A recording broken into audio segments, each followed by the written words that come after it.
dari mahasiswa Politeknik Kalteks Riau. Saya Sofia Latifah Zahra. Saya Devaniza Rafika. Saya Fardila Rizky. Saya Steven Valeria. Saya Lukmanul Hakim. Assalamualaikum warahmatullahi wabarakatuh. Kami dari mahasiswa Politeknik Kalteks Riau, jurusan Teknologi Informasi, Program Studi Sistem Informasi dari kelompok 2, kelas 1 SIP, akan mempresentasikan materi tentang Best First Search, yaitu salah satu algoritma pencarian heuristic search dalam kecerdasan buatan. Presentasi ini merupakan bagian dari tugas kelompok di mata kuliah kecerdasan buatan yang sedang kita pelajari bersama dengan dosen pengampu yaitu Ibu Siti Syahidatul Helma, Eskom MKOM.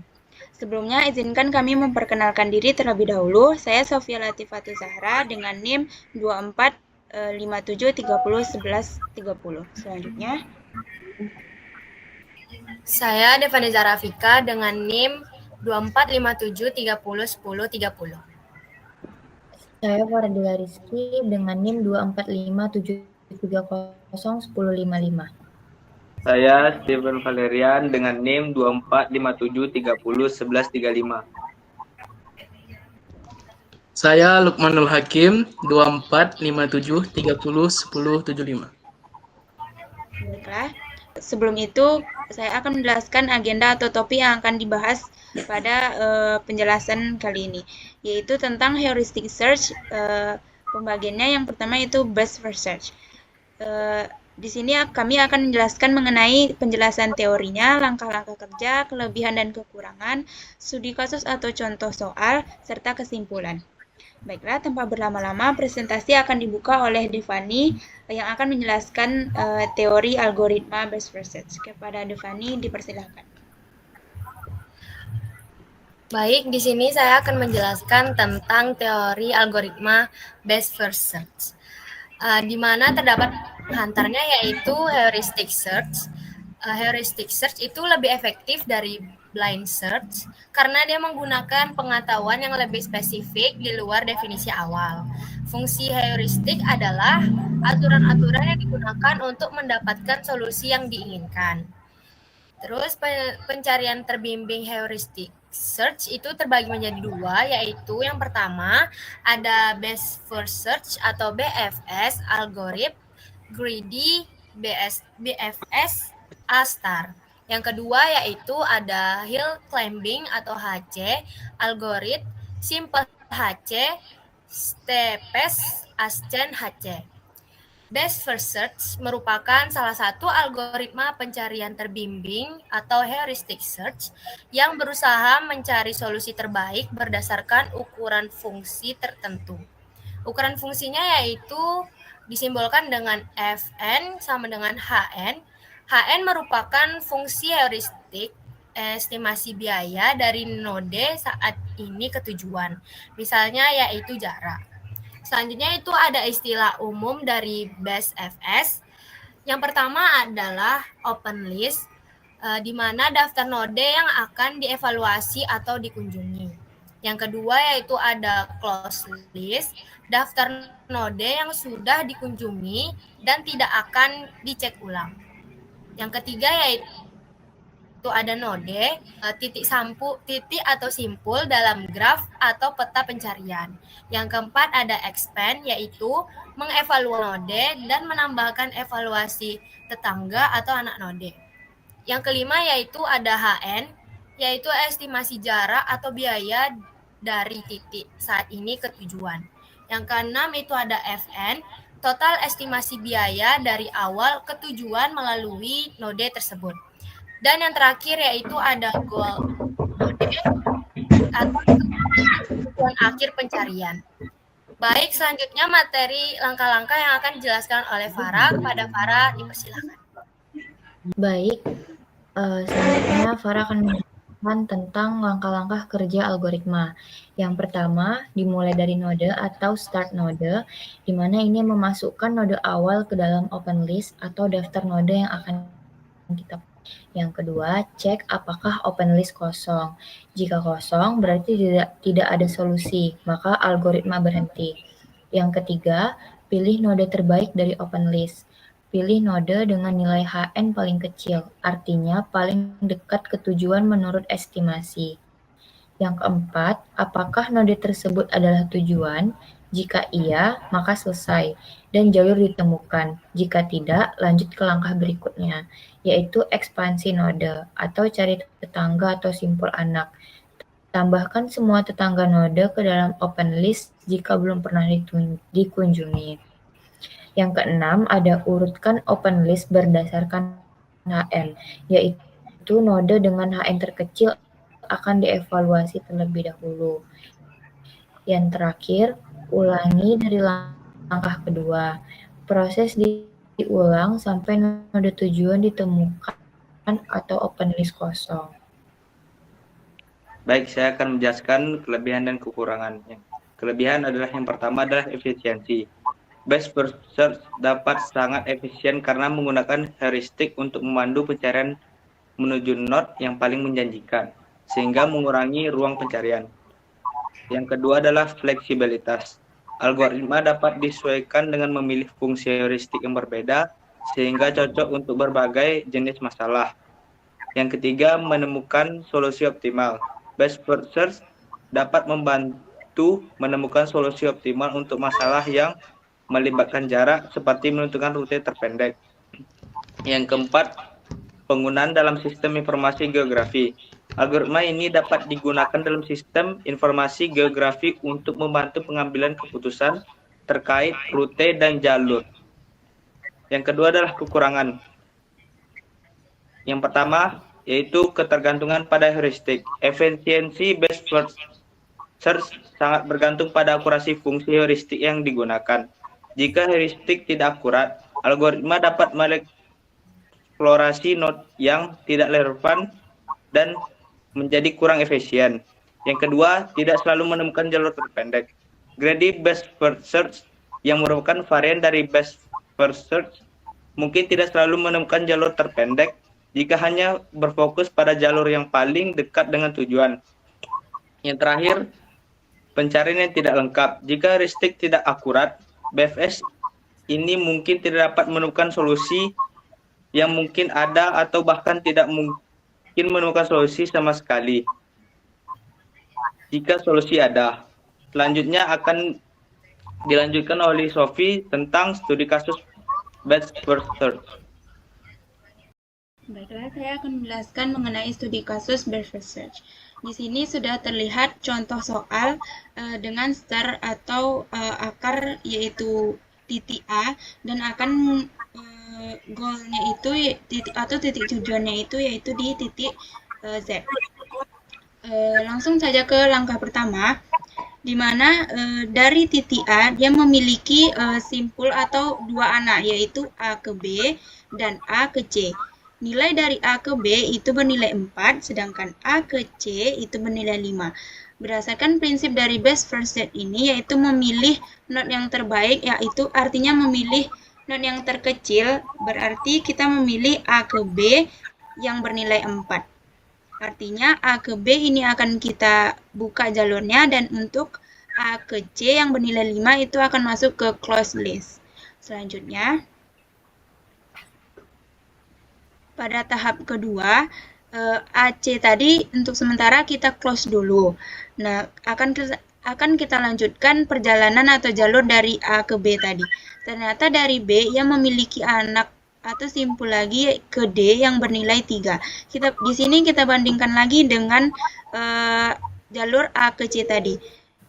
Dibanding B ke D yang bernilai 3 dengan A ke C yang 5, masih lebih kecil yang 3, yang artinya kita akan lanjutkan jalur yang A, B, D yang bernilai 3.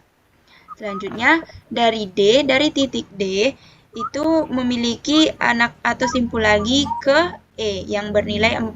Kita bandingkan lagi kepada jalur A yang A ke C tadi yang bernilai 5, artinya yang lebih kecil itu masih yang A, B, D, E yang bernilai 4. Selanjutnya, dari titik E tadi memiliki anakan atau simpul lagi ke G, titik G yang bernilai 6. Di sini kita bandingkan dari A, B, D, E, G yang bernilai 6, sedangkan AC yang kita close tadi itu 5. Artinya kita ambil jalur yang terkecil yaitu A ke C yang bernilai 5. Kita akan memasukkan A ke C ke open list, yang artinya A, B, D, E, G kita masukkan ke close list. Selanjutnya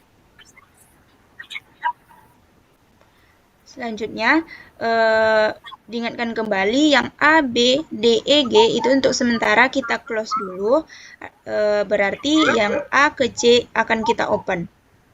Ternyata dari titik C, ia memiliki dua anakan, yaitu C ke E dan C ke F. Kita bandingkan A ke C ke F itu 2, A, C ke E itu 3. Di sini kita cari yang terkecil lagi sehingga mendapatkan yang nilai yang terbaik atau optimal, yaitu AC ke F. Kita lanjutkan AC ke F. Selanjutnya, dari AC ke F tadi, ia memiliki simpul ke I, di mana I ini ternyata merupakan jalan buntu atau bukan jalur yang optimal yang bisa mencapai ke titik tujuan yaitu Z. Artinya ini masuk ke blacklist atau tidak optimal. Berarti kita lanjutkan ke jalur ACE yang bernilai 3 tadi. Dibandingkan dengan ABDFG yang bernilai 6. Kita pilih nilai terkecil yaitu yang C ke E 3. Selanjutnya di step ke-7, dari A, C ke E memiliki anakan atau simpul ke G yang bernilai 6, dan yang kita close list tadi juga ada di A, B, D, E, G itu 6. Sama-sama di sini kita menemukan sama-sama jalurnya bernilai 6. Boleh terserah dipilih yang mana. Di sini kami akan memilih A, B, D, E, G yang bernilai 6.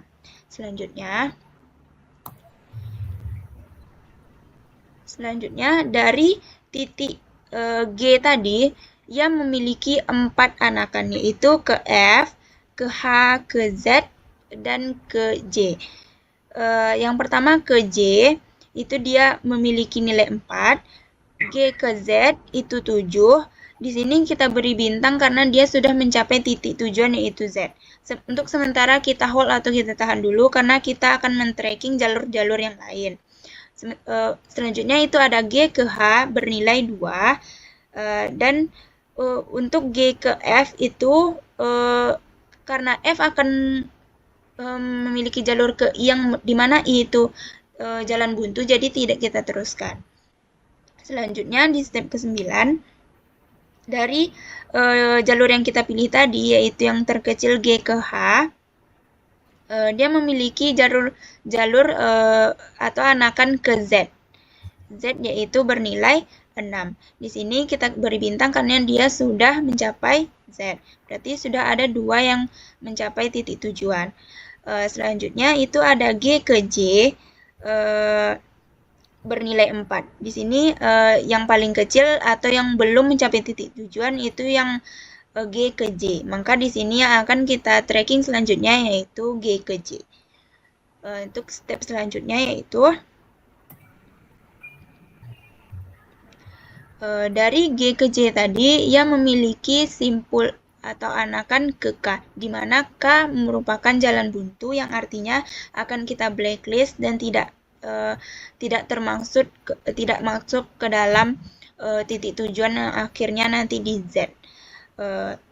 Selanjutnya yang belum selesai di tracking yaitu ACEG yang bernilai 6. Dari ACEG ini akan kita lanjutkan. Dari titik G di step 11 ternyata memiliki 2, yaitu G ke H dan G ke Z. G ke Z itu sudah mencapai titik tujuan yang artinya sudah selesai.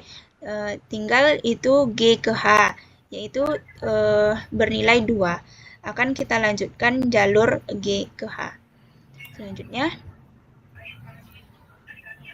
dari titik G ke H tadi, dia dari ACEGH ternyata dia memiliki jalur atau simpul langsung ke Z. Yang artinya semua titik atau jalur di sini sudah mencapai titik tujuan. Nah, dari jalur-jalur tersebut, kita mendapatkan solusi berdasarkan nilai Fn, yaitu jalur yang terkecil terdekat. Kita totalkan estimasi dari awal ke tujuan. Dari solusi pertama, yaitu A ke B, D, E, G, H, Z, kita jumlahkan. Seperti A ke B itu 4, B ke D itu 3, D ke E itu 4, dan seterusnya sampai ke Z. Itu untuk solusi yang pertama kita memiliki mencapai total 25, untuk solusi kedua mencapai total 24, solusi 3 itu totalnya 22, dan solusi 4 itu 21. Diingatkan kembali di sini kita mencari solusi berdasarkan HN yang terkecil. Jadi solusi yang kita temukan yaitu A, C, E, G, Z yang bernilai 21. Selanjutnya. Baik, selanjutnya masuk kita kepada kesimpulan heuristic search, best first search. Jadi, pilihlah nilai heuristik HN sama dengan terkecil. Lalu, BFS berhasil menemukan solusi dengan cepat karena mengikuti node yang tampak paling dekat ke tujuan berdasarkan HN. Lalu, best first search cocok digunakan untuk pencarian cepat dengan asumsi heuristik yang baik, namun tidak dapat diandalkan untuk menemukan jalur dengan biaya minimum. Lanjut. Jadi dari awal tadi perlu diingatkan, BFS ini atau best first search ini cocok untuk solusi cepat, tetapi bukan untuk solusi termurah. Sekian presentasi kami mengenai materi best first search dari bagian heuristic search, yaitu pencarian terbimbing. Semoga dengan penjelasan materi ini bisa dipahami oleh kita semua. Mohon maaf apabila ada kesalahan dari penjelasan materi kami akhiri. Assalamualaikum warahmatullahi wabarakatuh.